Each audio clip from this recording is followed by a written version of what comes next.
온라인 예배를 드리면서 지금 한 50% 정도, 온라인 예배를 드리는 사람 중에서 한 50% 정도는 처음에는 이제 본교회 예배를 드리다가 이제는 어떻게 했냐면, 이제는 본교회 예배를 그 영상으로 보는 것이 아니라 한 50% 정도는 뭐라 그럴까요? 수평 이동이 돼 버렸어요.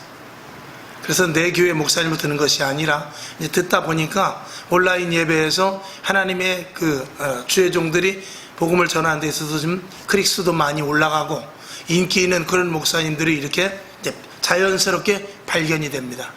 그래서 그쪽으로 클릭을 해서 보게 되고, 처음에는 본 예배를 드리고 그 다음에 시간이 될 때 다른 목사님의 예배를 보지만, 솔직히 말해서 온라인 예배를 드리는 사람이 2번 설교 듣는 사람이 있을까요? 그렇지 않습니다. 한 번도 겨우 드립니다. 그러는 와중에 그나마도 본교회 목사님 설교는 이제 나중에 듣고 오늘은 한번 딴 교회 목사님을 설교를 들어보자, 이렇게 해서 수평 이동으로 해서 한 50% 이상이 다른 교회 목사님의 설교를 듣는다 라는 그런 데이터가 나왔습니다. 참 이게 있을 수 없는 일이 일어나니까 결국은 이렇게 됐을 때 어떤 일들이 일어나게 되겠습니까? 여러분들도 추측하겠지만 결국은 신앙과 믿음이 부실해질 수밖에 없습니다. 그리고 설교를 들을 때 본 담임 목사님이에요. 우리가 집에서 밥을 먹어도 엄마가 주는 밥을 먹었고 그 집에 와서 집밥을 먹어야 그대로 성장이 되지, 자꾸 시켜 먹고 그러면 애들도 비대해지고 그리고 영양에 불균형이 생깁니다. 여기서 영양의 불균형이라는 것은 사랑의 불균형까지 포함해서입니다. 사 먹는 음식이 왜 영양가가 없겠습니까? 그러나 간장에다가 그냥 비벼 먹어서 먹는다 할지라도 엄마가 주는 밥과 어머니가 주는 밥과 나가서 사 먹는 밥에 그 영양, 보이지 않는 영양소의 강도는 전혀 틀립니다. 그러니까 이 설교를 다른 데서 설교를 듣고 오늘은 이 설교, 내일은 저 설교, 오늘은 이 목사님, 내일은 저 목사님 하게 되면 주제라든가 이 신앙의 것들이 일관성이 없게 되기 때문에 결국 믿음이 자칫하면 부실해질 수밖에 없는 그런 결과를 낳게 되는 것입니다. 그리고 이제 비교하게 되고, 그리고 사람을 의지하게 되고, 또 그곳에서 설교하는 목사님들 중 가운데서도 이제는 교회를 아예 안 하고, 저 일산의 어떤 교회는 아예 60평 되는 그 교회인데 교회를 아예 세를 뺐어요. 아예 교회를 세를 빼가지고 그 돈을 가지고 성도들에게 매달 60만 원씩 나눠주고 그거를 재난지원금식으로 국가에서 한 것을 그대로 이렇게 해요. 그래서 다달이 60만 원씩 성도들에게 이렇게 나눠주는 그런 교회가 있어요. 그러니까 이제 몇 천이고 이제 한 1억이고 이렇게 그 권리금을 받았겠죠. 보증금을. 그걸 받아가지고 그렇게 나눠주고.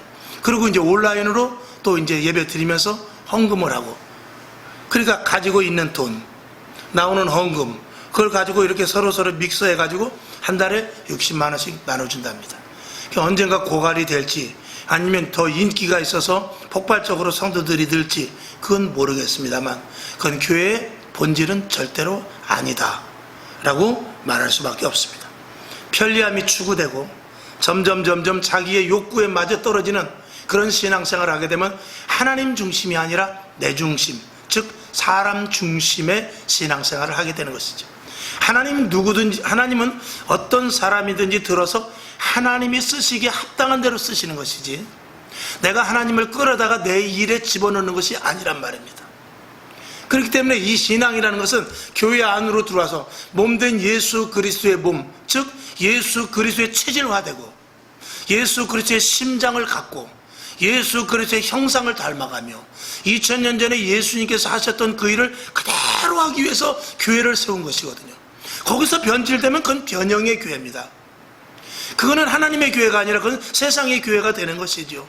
그렇게 되기 위해서 언제든지 성령의 조명을 받아야 되고 이 말씀 중심에서 절대로 벗어나지 말아야 되며 성도와 주의 종과 하나님의 말씀과 성령의 인도하심이 언제든지 매치가 돼야 돼요. 근데 인터넷 온라인 예배를 드림으로 말미암아서 사람 중심의 그리고 인본주의가 되고 편리함을 추구하고 자기에 맞는 어떤 것들을 추구해 나갈 때는 하나님이 기뻐하시는 일을 절대로 할 수가 없는 지경에 갈 수 있다는 것입니다. 결국은 공동체 생활이 아니라 개인의 생활이 됨으로 말미암아서 교회의 본질이 희석되어 버리고 교회의 본질이 없어져 버릴 수 있는 것입니다. 더 중요한 것은 다시는 원래의 교회로 회복되기가 어렵다라는 것입니다. 그렇게 예배 드리다가 다시 나와서 예배 드려서 정한 시간에 나와서 헌신하고 봉사하고 안내위원도 해야죠, 봉헌기도도 해야죠, 대표기도도 해야죠, 성가대도 해야죠, 피아노도 쳐야죠 등등 여러 가지 많은 일들을 다시 하기엔 이 몸이 이미 굳어져 버린다는 것입니다. 세상적으로 굳어져 버린다는 것이죠. 그래서 회복이 굉장히 어려워집니다. 여러분, 쌓기는 쉽습니다. 그러나 도미노를 여러분들이 보시면 알 거예요. 도미노 하나를 세우는 데 있어서는 어떨 때는 큰 거는, 그 긴 거는 며칠씩 걸려요. 그래 한번 톡 치면 쓰러지면 그게 순식간, 아무리 일주일을 쌓아놨다 할지라도 불과 1분 안에 그게 다 쓰러져 버려요. 건물을 세우는 데 있어서 아파트를 하나 세우는데 2년 3년이 걸립니다. 그러나 거기 헐 때 폭약을 거기다 설치하고 이렇게 하는데 불과 한 달이 걸리지 않아서, 불과 일주일이 걸리지 않아서 그 건물이 폭삭 쓰러질 수 있습니다. 우리의 신앙과 믿음도 마찬가지입니다. 아니, 세상 사람들이 쌓은 도덕이나 윤리나 그들이 쌓은 명예나 권력도 마찬가지예요. 쌓는 거는 오래 걸리지만 무너지는 건 하루아침입니다.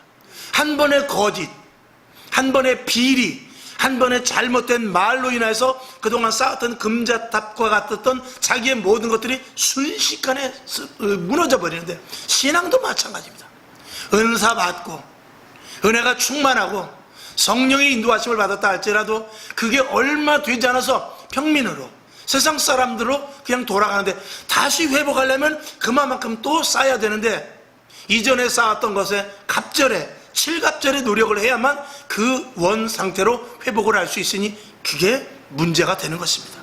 그래서 한번 조금 곁가지로 나가는 것, 이게 조금 용인이 되다 보면 나중에 회복되는 것은 굉장히 어렵다라는 것입니다. 자식을 키우는 데 있어서도 마찬가지입니다. 회사 안에서 규율도 마찬가지고 군대도 마찬가지고, 처음에 조그마한 그 균열이 나중에는 걷잡을 수 없는 뚝이 터져버리는 일들로 가는 것과 마찬가지인 것입니다. 이 자리에 있는 저와 여러분, 주님 오시는 그날까지 이 믿음을 고수할 수 있기를 주님의 이름으로 축원을 드립니다. 이 견고한 믿음이 없어지면 우리에게 무엇이 엄습하게 되냐? 두려움이 엄습할 수밖에 없습니다. 사단이 주는 것은 두려움입니다. 사단이 주는 것은 의심입니다. 사단이 주는 것은 자꾸 시험 들게 하는 것입니다. 그리고 사단이 주는 것은 자꾸 분리를 시키는 것입니다.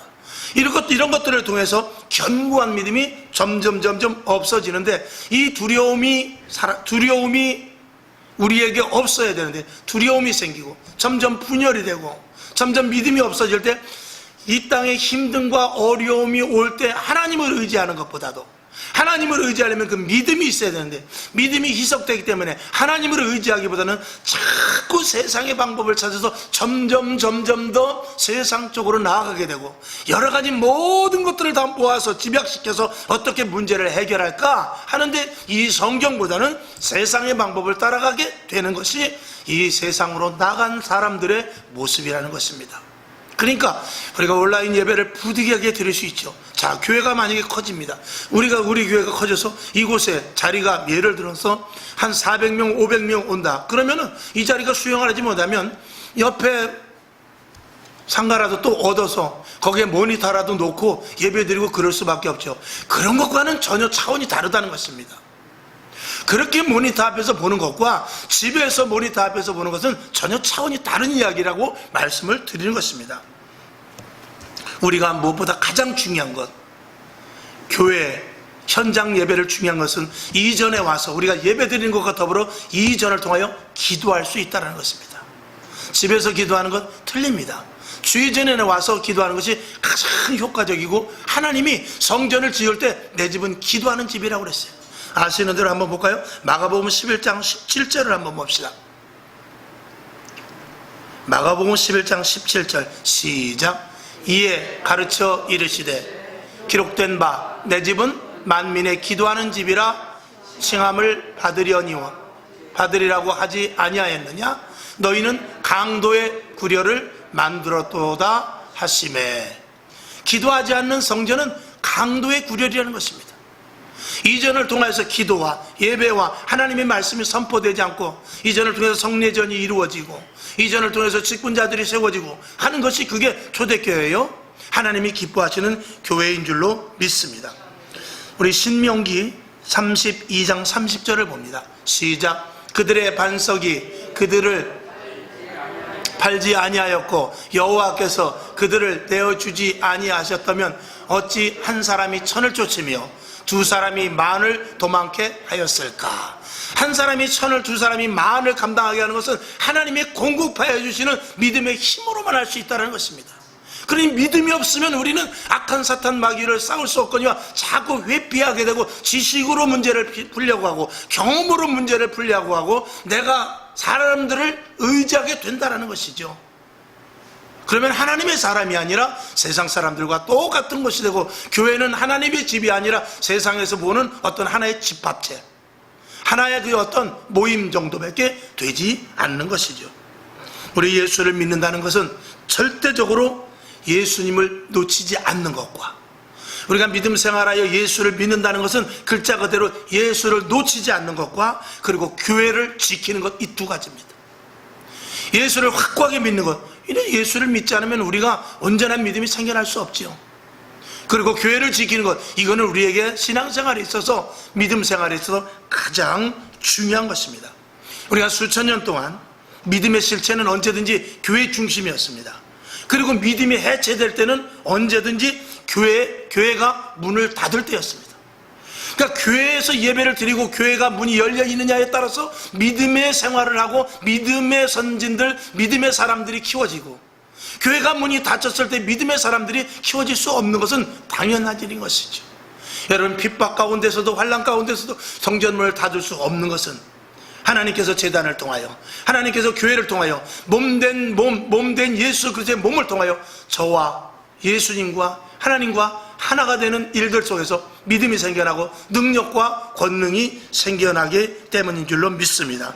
자, 오늘 본문을 한번 보겠습니다. 오늘 본문 3절을 보니까 너희는 귀를 기울이고 내게 어떻게 들으라? 너희는 귀를 기울이고 내게 나와 들으라 그랬어요. 내게 내 앞으로 오라는 것입니다. 하나님을 볼 수 없으니까 하나님께서는 이스라엘 백성들에게 구약에서는 성막을 만들어 놓았어요. 그리고 반드시 성막에 와서 양을 잡아야 됩니다. 자기네 집에서 잡는 게 아니에요. 성막신앙. 그래서 절기를 말해서 절기 때는 와놨던 사람들도 다 와서 하나님 얼굴을 보는 것입니다. 그리고 신약시대 예수님이 이 땅에 오신 이후에 교회를 세우시고, 교회의 공동체를 통해서 교회 안에서 주님을 만나고, 교회 안에서 성령의 인도하심을 받으며, 교회 안에서 하나님의 말씀을 듣기를 위해서 교회를 세우신 것입니다.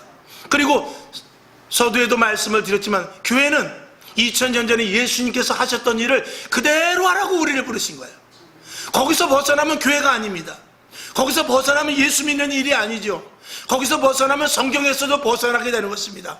2000년 전에 예수님께서 하셨던 일을 그대로 했던 데가 초대교회예요. 사도행전 교회예요.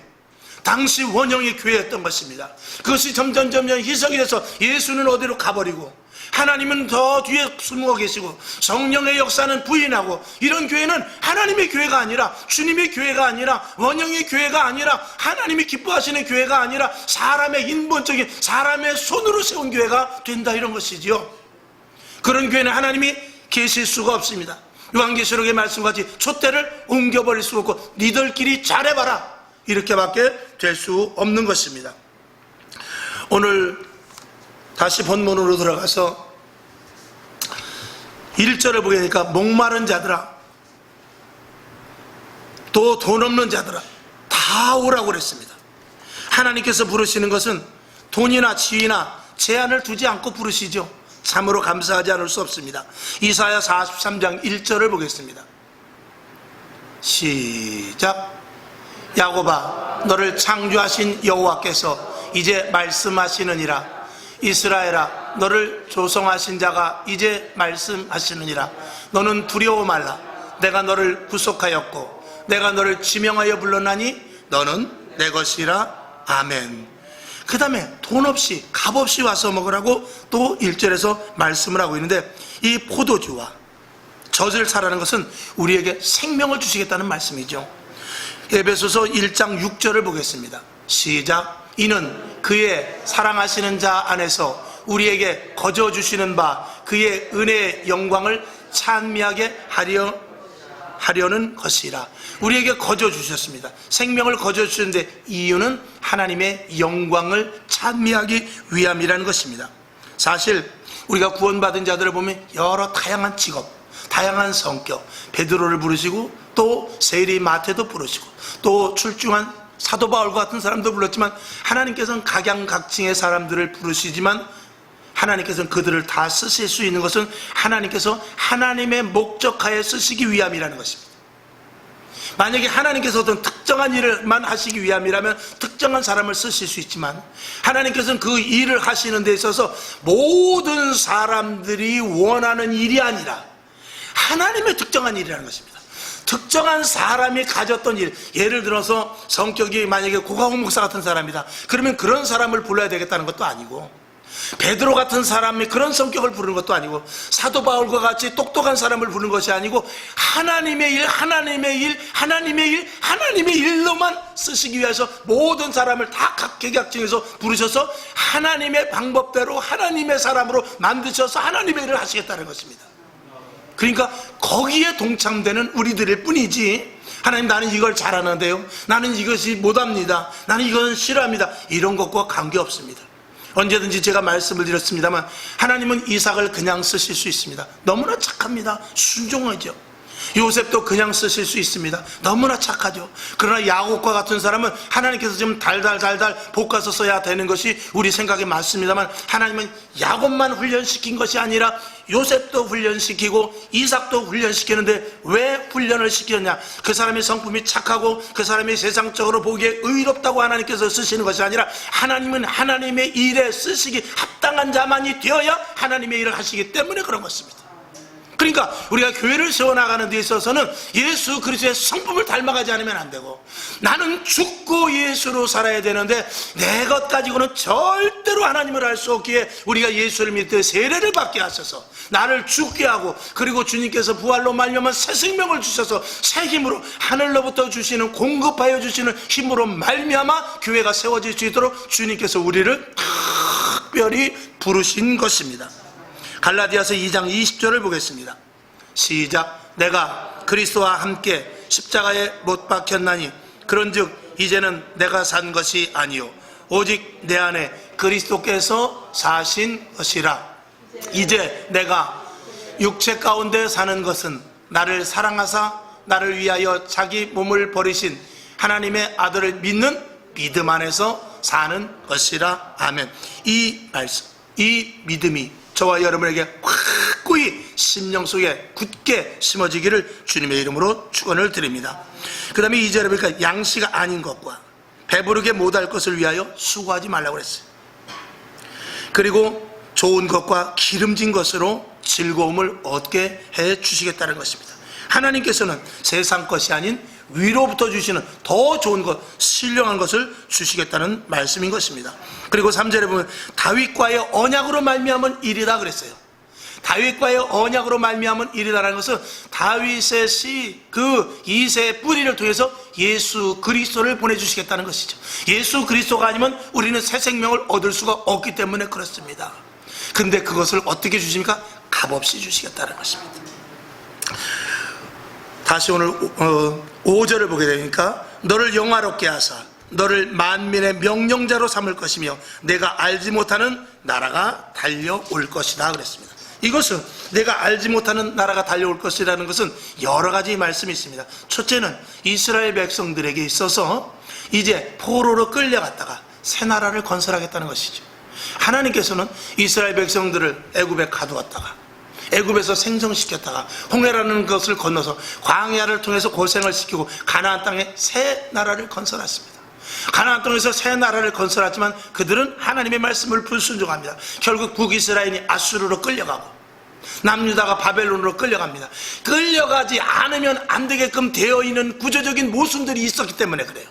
그래서 끌려갔다가 다시 갱생을 시켜서 하나님의 나라를 세우시는 이스라엘이라는 새 나라를 만들어 놓습니다. 근데 예수님께서 오셨을 당시 보니까 또다시 타락이 되어서 그 당시 예수님이 태어나고 보니까 로마의 속국이 되어 있다는 말입니다. 그러니까 이스라엘 백성들을 새롭게 세우셨지만 또 역시 정신을 차리지 못하고 이전에 가나안 땅에 생겼던 그 일들을 바벨론으로 끌려가기 전의 일들을 계속 다시 하더라는 말이죠. 결국 하나님께서 이스라엘 백성들을 2000년 동안이나 유리방하게 하셨다가 우리나라가 해방됐던 그 해죠. 같은 해에 이스라엘이 그 해에 다시 이스라엘을 또 세우셨어요. 왜 그런 일들을 반복하십니까? 하나님은 다시 고쳐서 언제든지 쓰십니다. 새롭게 해서 어떻게 하나님 마음에 합할 때까지, 하나님이 원래 기뻐하시는 그 자리에 갈 때까지, 즉 다시 말해서 누구든지 에덴 동산에 들어갈 수 있는 자격을 만들어 놓는 그 자리까지 계속해서 가기 위해서 하나님은 일하시는 것입니다. 지금 교회도 마찬가지입니다. 결론으로 말씀을 드리면 교회도 마찬가지입니다. 교회도 원형의 교회를 세우셨습니다. 초대교회를 세우셨고 오순절 교회를 세웠습니다. 그러나 그 교회가 변질되어서 16세기 무렵에 이르러서 교회가 극도로 타락하게 됩니다. 돈을 주고 천국을 살 정도로 어이없는 일들이 벌어졌죠. 그때 마틴 루터를 비롯해서 존 칼빈을 비롯해서 종교개혁이 일어나게 됩니다. 그래가지고 완전히 교회가 프로테스탄트에서 기독교회가 새롭게 이렇게 세워지게 되죠. 그러나 그 당시에 그래가지고 청교도들이 생겨나면서 미국에 가서 개척도 하고 이런 놀라운 일들이 났지만 또다시 교회가 이렇게 또다시 하나님이 기뻐하시는 방향으로 현대교회 하면서 하나님의 교회가 아니라 사람들의 교회로 계속해서 가고 지금 교회의 타락이 극에 달하고 있는 이 시점 속에서 제가 감히 말하는 것은 지지난주에도 말씀을 드렸습니다만 이제는 하나님께서 또 다른 새 교회를 세울 것이다. 또 다른 새 교회를 세울 것이다. 그래서 오늘 여기 있는 대로 처치 플랜팅 처치, 교회 세우는 교회. 그러니까 교회가 지금 아닙니까? 교회는 교회죠. 다시 한번 제가 한 10번도 더 말씀드렸습니다만 초대교회 성도들이 여기 왔을 때 교회 맞다라고 할 때까지, 초대교회 성령 충만했던, 초대교회 은사 충만했던, 초대교회 서로 나누고 서로 공유하고 세상 사람들이 두려워할 정도로 기적과 표적과 이적이 나타나고 오직 하나님만을 바라봤던 생명을 걸었던 그 사람들이 이 시대에 교회에 왔을 때 맞아, 교회는 이래야지 할 정도가 될 교회까지 하나님은 기다리고 계시는 거예요. 그런 교회를 계속 만들어 나가시길 원하는 것입니다. 그 일을 하시는 가장 강력하신 분이 바로 성령님입니다. 근데 지금 이 시대에 성령을 외면하고 방언하지 못하게 하고 성령을 조명받지 않고 말씀을 자의로 풀고 지식으로 풀고 앞뒤 전후 문맥을 맞춰서 자기 나름대로 풀어서 계시록도 만들고 다니엘도 만들고 자기 나름대로 내가 복음을 만드는 이 시대 속에서 하나님은 이 교회를 거부할 수밖에 없다는 것입니다. 감히 말씀드립니다. 주리교회가 작지만 원형교회로 돌아가야 돼요. 사도행전 교회로 돌아가야 돼요. 초대교회로 돌아가서 지금 이 자리에 초대교회 성도들이 왔을 때 함께 예배드릴 때 부족함이 없고 그 교회 그 성분 그대로, 그 성령의 역사 그대로 있는 느낌을 받고 예배드릴 수 있을 때까지 가자 이것이죠. 힘들겠죠. 그러기 위해서 끊임없는 기도와 계속적인 오직 성령의 하나님의 말씀으로만 선포되고, 그리고 우리가 언제든지 주님을 닮아가고, 그리고 지금 이 시대를 할 때는 하나님 기적이 일어나게 해 주시옵소서, 표적도 나타나게 해 주시옵소서, 하나님의 놀라운 역사가 일어나고 영적인 전쟁에 참여할 수 있는 영적으로 강성한 능력을 허락하여 주시옵소서. 이런 기도가 우리에게 필요하고, 지금도 요엘 선지자의 말씀과 같이 오순절 마가의 다락방에서 일어났던 그 성령의 역사가 지금도 간구하고 찾고 두드리는 자에게 일어날 줄로 믿습니다. 구하지 않고 찾지 않고 두드리지 않고 냉장고에 먹을 것이 있고 통장에 잔고가 있으니까 우리는 나태해 줄 수밖에 없는 것입니다. 그리고 세상의 모든 편협된 일들 속에서 세상을 따라가서 세상도 그러니까 라고 우리도 세상과 적당히 타협하는 모습이 분명히 있었죠. 교회가 세상을 따라가서는 절대로 안 됩니다. 성도가 세상을 따라가서는 절대로 안 됩니다. 우리는 교회의 원형의 모습을 지키고 초대교회를 지키고 오순절의 성령의 역사를 지키고 하나님으로 말미암아 영적인 전투에서 승리할 수 있는 영적인 권위를 지킬 때 세상 사람들이 이곳에 와서 교회는 뭐가 다르구나, 교회는 이런 데구나. 세상에서 외면적으로 보는 교회하고 틀리네. 들어와 보니 다르네. 야, 교회는 이런 데구나. 위로부터, 하나님으로부터, 하늘로부터 영적인 부분을 타치하는 것이고 새 생명을 얻는 것이구나. 예수 그리스도를 믿어야 되겠구나 하는 그런 마음이 생길 수 있는 교회가 돼야 될 줄로 믿습니다. 그런 것들을 추구하는 교회야말로 하나님께서 지금도 쓰시고 끝까지 주님 오시는 그날까지 우리를 이끌고 가 주실 줄로 믿습니다. 자, 누가복음 17장 20절을 한번 보죠. 시작. 바리새인들이 하나님의 나라가 어느 때에 임하나이까 묻거늘 예수께서 대답하여 가라사대 하나님의 나라는 볼 수 있게 임하는 것이 아니요. 21절. 또 여기 있다 저기 있다고도 못하리니 하나님의 나라는 너희 안에 있느니라. 아멘. 우리 안에 하나님의 나라를 두셨다고 그랬어요. 그리고 나서 누가복음 8장 10절을 보죠. 시작. 가라사대 하나님의 나라의 비밀을 아는 것이 너희에게는 허락되었으나 다른 사람에게는 비유로 하나니 이는 저희로 보아도 보지 못하고 들어도 깨닫지 못하게 하려 함이니라. 아멘. 세상 사람들은 바깥에서 이 교회를 아무리 봐도 몰라요. 이 교회를 아무리 쳐다보고 동쪽에서 보고 서쪽에서 보고 남북 아무 쪽에서 봐도 심지어 이 교회 안에 그냥 형식적으로 들어왔다가도 모릅니다. 이 안에 들어와서 예수 그리스도를 믿음으로 말면 새 생명을 얻어서 거듭난 자로서의 체험을 하고 성령의 인도하심을 받아서 하나님이 어떤 분이심을 확실히 알고 그 기적이 우리가 말씀을 지킴으로 말미암아서 기도함으로 말미암아서 응답받고 드러나야만 우리가 내 안에 주님이 계시고 하나님의 나라가 내 안에 있으며 하나님의 나라가 내 안에 임하였구나, 교회가 그런 것이구나라는 것을 알게 된다는 것입니다. 세상 사람들은 알 수 없습니다. 세상 사람들은 십자가가 세워져 있으니까 교회구나. 교회 건물 멋있네, 빨간 벽들이 어울리는 것 같아, 이렇게 말하지만 그것이 교회가 아니라는 것이죠. 세상 사람들은 알 수도 없고 알지는 못하고 알려고 하지도 물론 않지만 교회는 비밀인 것입니다. 에베소서를 여러분들이 많이 읽어보시고 에베소서에 들어와서 하나님과 주님과 나와 하나가 되는 그런 비밀한 가운데서 공급하여 주시는 신령한 은혜를 받아서 내가 이제는 먹고 입고 마시고의 문제가 아니라 위로부터 공급하여 주시는 하나님의 은혜로 말미암아 살겠다라는 이 믿음이 나올 수 있도록 하나님은 우리를 요구하고 있는 것입니다. 그런 교회를 우리가 만들어 나가야 되죠. 그 교회는 말씀드렸듯이 초대교회요, 오순절 교회요, 사도행전 교회입니다. 원형의 교회입니다. 그 교회를 계속해서 추구해야 나을 것입니다. 주님은 언제든지 누구의 교회를? 내 교회를 세우라고 해요. 자, 마태복음 16장 18절을 한번 보겠습니다. 시작. 또 내가 내게 이르노니 너는 베드로라. 내가 이 반석 위에 내 교회를 세우리니 음부의 권세가 이기지 못하리라. 아멘. 누구의 교회를 세운다고 그랬습니까? 내 교회를 세우겠다. 내 교회를. 하나님께서는 내 교회를 세우는데 예수 그리스도의 이름으로 세우겠다는 것입니다. 반드시. 그러니까 예수가 떠나가면 물론 당연히 안 되지만 여러분, 주님의 교회를 세우는 데 있어서 저와 여러분이 예수 그리스도화, 예수 그리스도의 형상을 닮아가야 될 줄로 믿습니다. 교회는 하늘나라에 소속이 되어 있습니다. 하나님이 세우셨기 때문에. 그리고 하늘로부터 신령한 것을 공급받는 장소입니다. 땅에서 모든 것들을 취하는 것이 아니라 위로부터 주는 것을 취하는 장소입니다. 그리고 성도 여러분은 하늘나라의 시민권을 가진 자들입니다. 그리고 그 시민권을 가진 저와 여러분이 바로 주님의 교회를 세워 나가는 것입니다. 이것이 교회의 본질인 것입니다. 여러분, 지금 어느 때보다도 이 땅에 타락되었고 교회도 타락된 속으로 자꾸 빨려 들어가고 있습니다. 영적으로 힘이 없죠. 타락된 교회들의 모습, 지식적이고 도덕적이고 윤리적이고 권위적인 이런 교회들은 하나님이 기뻐하시지 않습니다. 이런 교회를 다 부수시고 하나님께서는 이제 새로 세우실 것입니다. 저와 여러분 이 다짐을 하시길 바랍니다. 우리는 교회를 새로 세울 것이다. 주님 교회를 새롭게 세워나가는 데 있어서 나를 사용하실 줄로 믿습니다. 그래서 나를 부르신 줄로 믿습니다 라고 저와 여러분이 다짐을 해야 될 줄로 믿습니다.